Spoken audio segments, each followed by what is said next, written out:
Vivo Y19 Pro एक शानदार battery और खूबसूरत डिजाइन वाला स्मार्टफोन।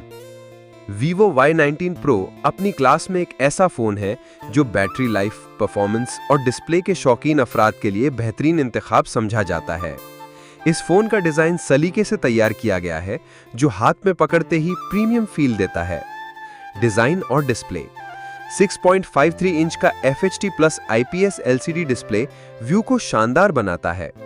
पतले बेजल्स और वाटर ड्रॉप नॉच के साथ देखने का तजुर्बा मजीद निखर जाता है। परफॉर्मेंस Vivo Y19 Pro में MediaTek Helio P65 चिपसेट दिया गया है जो रोजमर्रा के इस्तेमाल, गेमिंग और मल्टीटास्किंग के लिए मुनासिब है। 4GB 6GB रैम और 128GB स्टोरेज के साथ ये फोन हमवार परफॉर्मेंस फराहम करता है। कैमरा सेटअप फोन में 16 MP का main camera, 8 MP ultra wide और 2 MP मैक्रो लेंस दिया गया है। सेल्फी के लिए 16 MP का फ्रंट कैमरा बेहतरीन है। तस्वीरें वाज़ेह, शार्प और डिटेल के साथ आती हैं। बैटरी 5000 mAh की बड़ी बैटरी और 18 वॉट फास्ट चार्जिंग इसे एक देर पाव फोन बनाती है। एक बार चार्ज करें, दिन भर इस्तेमाल करें। क्या ये आपके लिए है?